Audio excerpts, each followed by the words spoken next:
People say marriage is a partnership, but with Julia, it always felt more like a merger.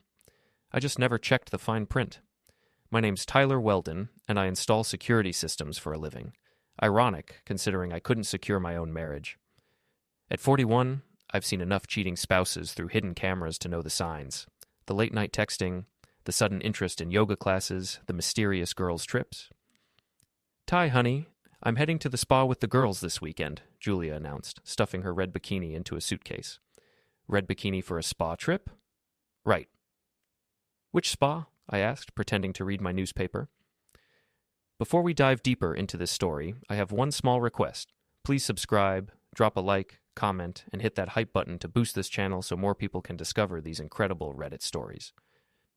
"Oh, that new place. Very exclusive." She kissed my forehead like I was a child. "Don't wait up."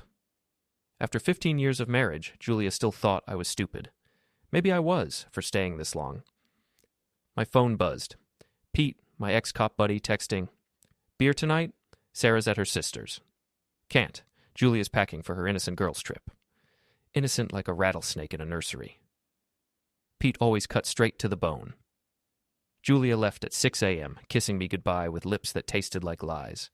I watched her Uber disappear, then noticed something glinting on the kitchen counter. Her phone. The woman who slept with her iPhone had forgotten it. The phone buzzed. A text from Kevin. "Boarding now. Can't wait for our suite, babe." Kevin. Her high school sweetheart who'd slithered back into town 6 months ago. All slicked hair and real estate scams. I'd met him at Julia's company party, where he'd gripped my hand too hard and smiled too wide. I screenshot the message and forwarded it to my own phone. Then I called Pete. "Get over here. Bring your laptop." "What's the emergency?" "My wife's cheating, and I'm about to become very, very creative." Pete arrived with beer and his hacking skills. Within an hour, we'd cracked Julia's email. Isla Serena Resort, 2 tickets, Kevin's credit card. "Your wife's got expensive taste in affair destinations," Pete muttered, scrolling through hotel confirmations. "Presidential suite, champagne package, couples massage." "Couples massage," I repeated, "for her girls' trip." We drove to the airport. I'd installed security cameras there last year and knew every blind spot. I positioned myself behind a pillar and waited. At gate B12, I saw them. Julia, radiant in a sundress I'd bought her for our anniversary. Kevin, his arm around her waist like he owned her. Maybe he did. I recorded everything. The way she laughed at his jokes. How he whispered in her ear. The passionate kiss that lasted 30 seconds too long. Then I sent the text, "Hope you and Kevin enjoy the island." Julia's phone, still in my pocket, exploded with panicked messages. Her face went white as she checked her own phone, realizing she'd left it behind. "Ty?" she texted back. "Have fun, sweetheart. We'll talk when you get home." But we wouldn't be talking. I had other plans. Kevin lived in a luxury condo downtown. I'd installed his smart home system 8 months ago, back when I thought he was just Julia's harmless old friend.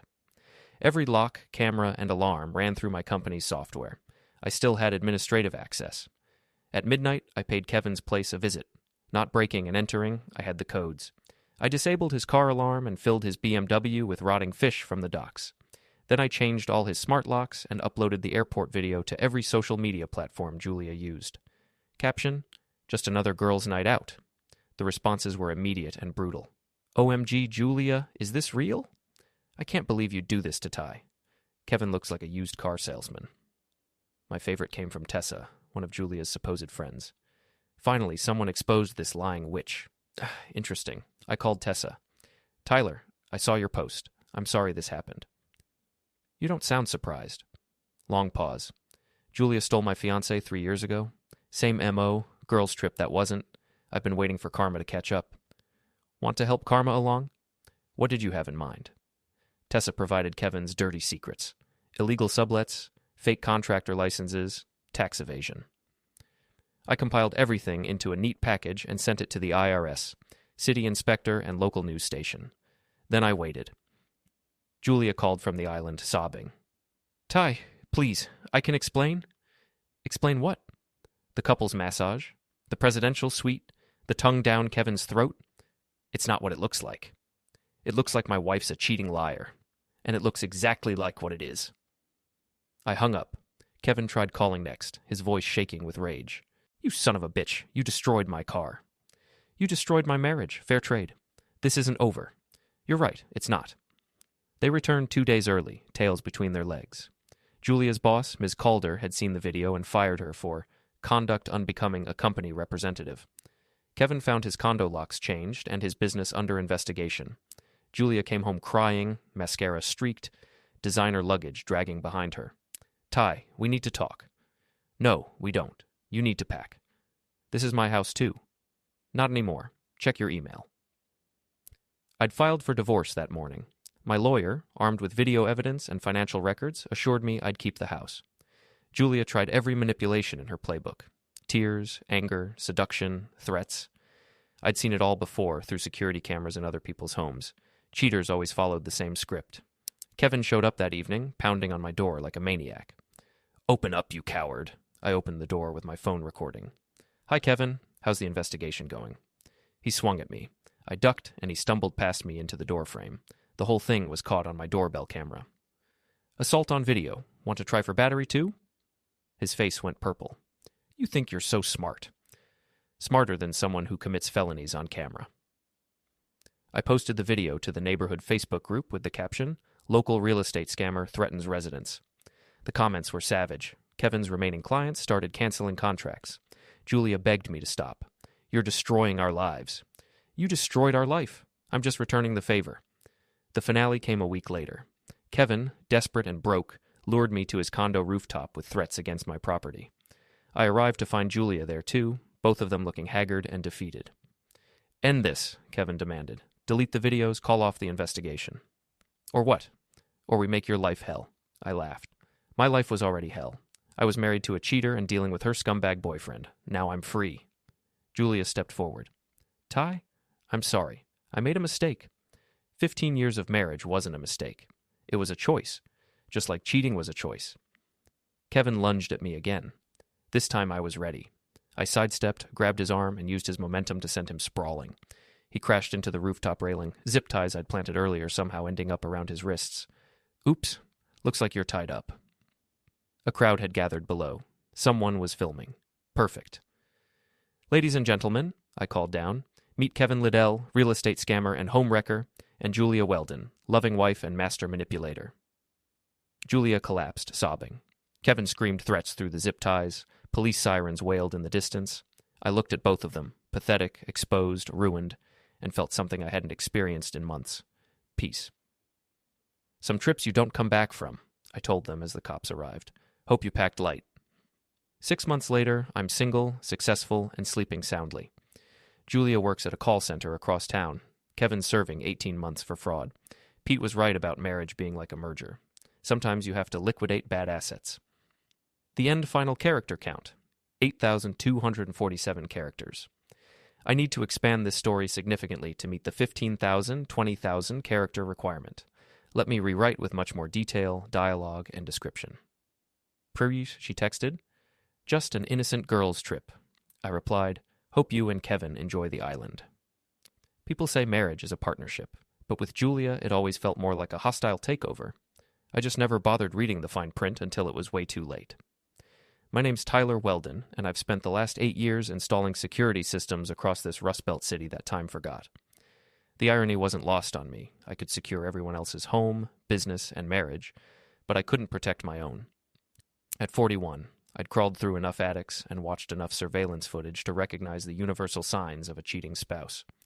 The secretive phone calls that ended abruptly when I walked into the room. The sudden interest in yoga classes at a studio that apparently didn't exist. The mysterious girls' trips that somehow never included any actual girls I'd ever met. Ty, honey, I'm heading to that exclusive spa retreat with Nicole, Paige, and Tessa this weekend, Julia announced on Thursday evening, methodically folding her red silk bikini into an expensive suitcase I didn't remember buying. She held up the bikini like it was evidence in a court case. You know how much I need this relaxation time. Red bikini for a spa retreat. Right. Because nothing says meditation and cucumber face masks like Victoria's Secret swimwear. Which spa exactly? I asked, not looking up from my newspaper, but listening to every word with the focused attention of a man who'd learned not to trust easy answers. Oh, you know, that new place everyone's talking about. Very exclusive, very private. The kind of place where they don't allow phones or outside contact. She kissed my forehead with the patronizing affection reserved for children and golden retrievers. "Don't wait up for me, sweetie. I'll probably be exhausted when I get back." After 15 years of marriage, Julia still operated under the assumption that I was fundamentally stupid. Maybe I was, for staying this long and ignoring the red flags that had been multiplying like rabbits in springtime. My phone buzzed against the kitchen counter. Pete Morrison, my ex-cop drinking buddy, texting with his usual subtlety. "Beer tonight? Sarah's visiting her sister, and I'm going stir-crazy." I typed back, "Can't tonight. Julia's packing for another one of her innocent girls' trips." His response came immediately. Innocent like a rattlesnake in a church nursery.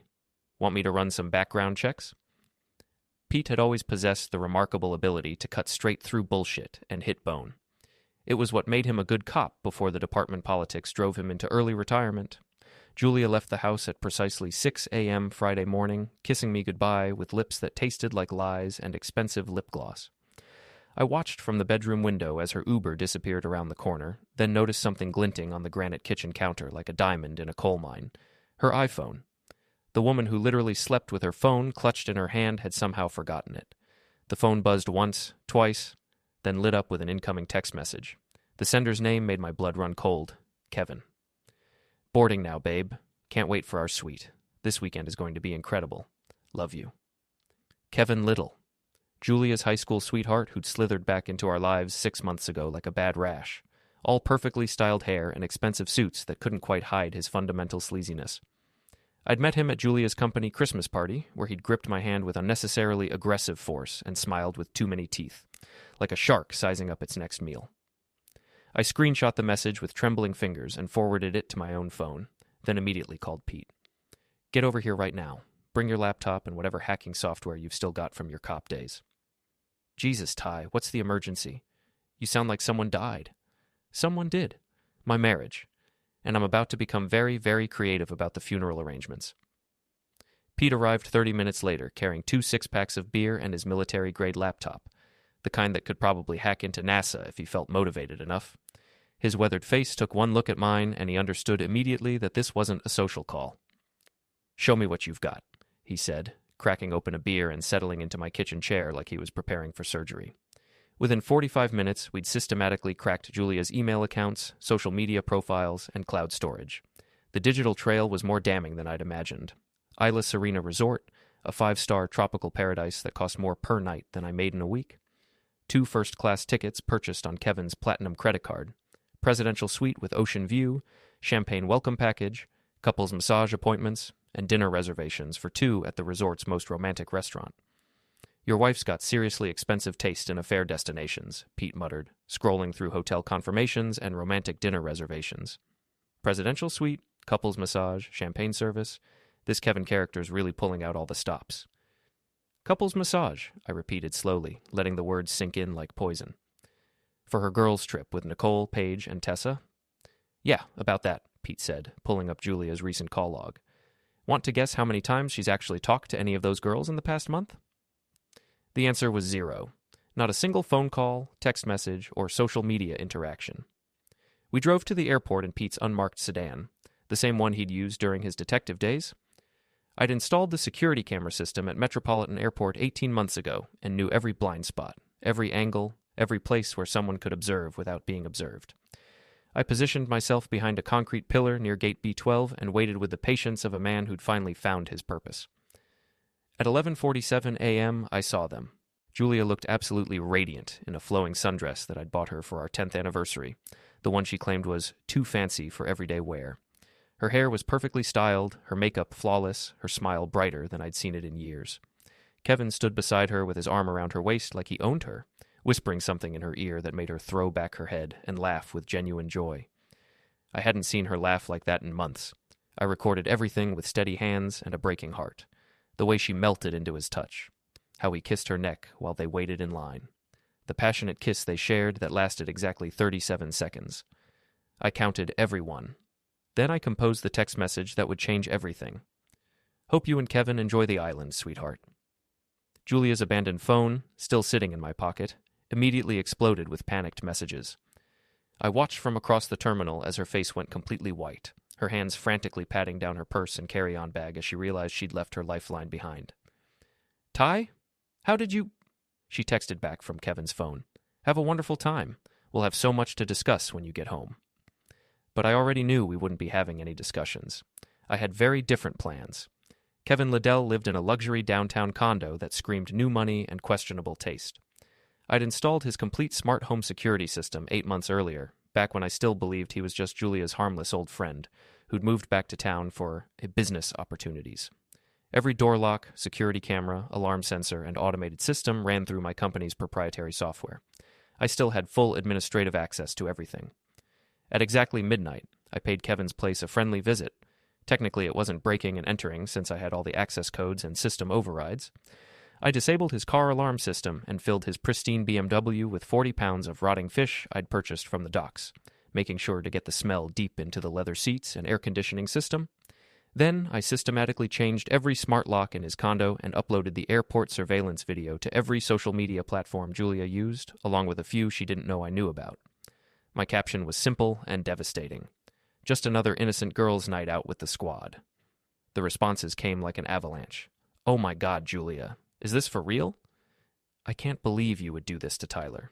He's such a good guy. Kevin looks like a used car salesman who sells lemons to widows. This is absolutely disgusting. 15 years of marriage down the drain. But my absolute favorite response came from Tessa Williams, supposedly one of Julia's closest friends. Finally, someone exposed this lying, manipulative witch. She had this coming. Very interesting. I called Tessa immediately. Tyler? Oh my God, I just saw your post.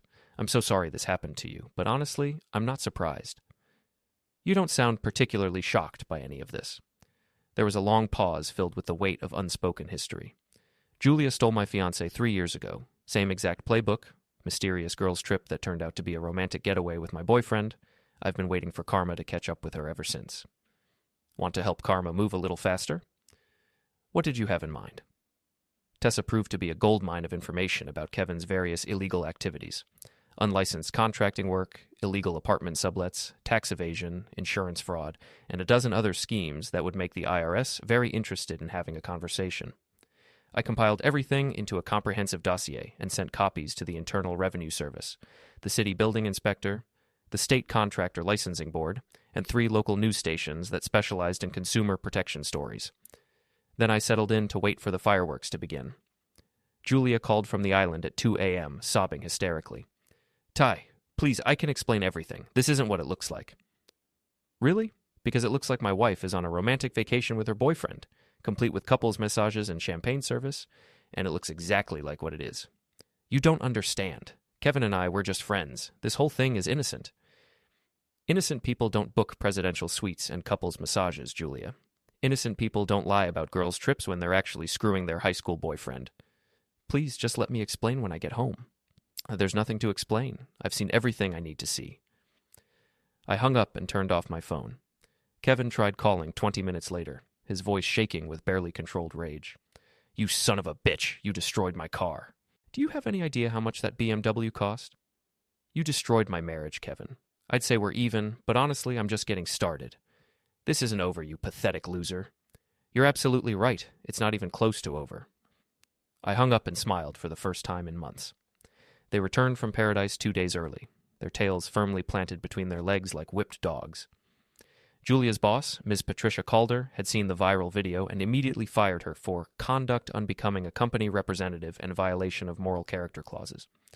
Kevin returned to find his condo locks changed, his car destroyed, and his various business ventures under federal investigation. Julia came home on Wednesday evening, her designer luggage dragging behind her like the weight of her sins. Her makeup was smeared, her perfect hair disheveled, and her eyes red from crying. Ty, we desperately need to talk about this situation. No, we really don't. You need to pack your belongings and find somewhere else to live. This is my house, too. I have legal rights. Not anymore. Check your email. I'd filed for divorce that morning with the most ruthless attorney in the city. Armed with video evidence, financial records, and a paper trail of deception, my lawyer assured me I'd keep the house, my retirement accounts, and most of our shared assets. Julia tried every manipulation technique in her well-practiced playbook. Crocodile tears, explosive anger, attempted seduction, legal threats, and emotional blackmail. I'd seen it all before through countless hours of surveillance footage in other people's homes. Cheating spouses always followed the same predictable script, like actors in a badly written play. Kevin showed up at my front door that evening, pounding on it like a deranged gorilla. "Open up, you coward! Face me like a man." I opened the door with my phone already recording in high definition.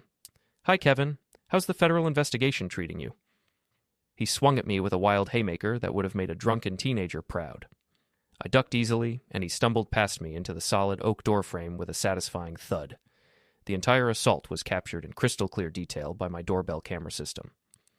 "Assault and battery on video, Kevin. Want to try for aggravated assault too? I'm sure the federal prosecutors would love to add that to your growing list of charges." His face turned an alarming shade of purple that suggested serious cardiovascular issues. "You think you're so goddamn smart, don't you?" Smarter than someone who commits multiple felonies while being recorded in high definition. I immediately posted the assault video to our neighborhood Facebook group with the caption, "Local real estate scammer and homewrecker threatens residents with violence." The comments section exploded like a social media nuclear bomb. Kevin's few remaining clients started canceling contracts within hours. Julia begged me to stop the systematic destruction of their lives. "You're completely destroying us. This has gone too far." "You destroyed our life together, Julia. I'm just returning the favor with interest." The grand finale arrived exactly 1 week later. Kevin, now desperate, broke, and facing serious federal charges, lured me to his condo building rooftop, with thinly veiled threats against my property and personal safety. I arrived to find Julia waiting there too, both of them looking like refugees from their former lives. "This ends tonight," Kevin demanded with the false bravado of a cornered rat. "Delete all the videos, call off the investigation, and maybe we can all move forward." "Or what exactly?" "Or we make your life a living hell." I laughed with genuine amusement. My life was already hell, Kevin. I was married to a pathological liar and dealing with her sociopathic boyfriend. Now I'm finally free.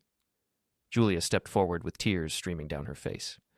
"Ty, I'm genuinely sorry for everything. I made a terrible mistake." 15 years of marriage wasn't a mistake, Julia. It was a deliberate choice.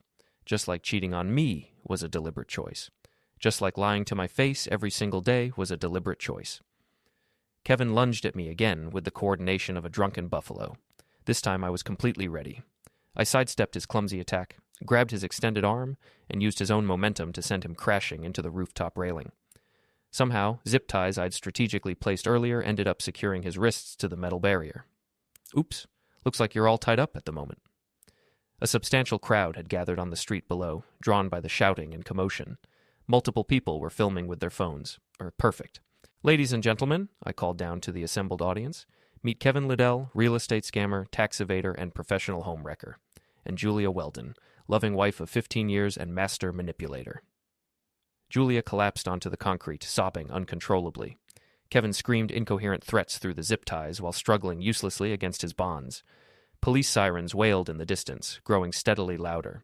I looked at both of them, pathetic, exposed, completely ruined, and felt something I hadn't experienced in months. Genuine inner peace. "Some trips you don't come back from," I told them as the police cars arrived with flashing lights. "I hope you both packed light for this journey."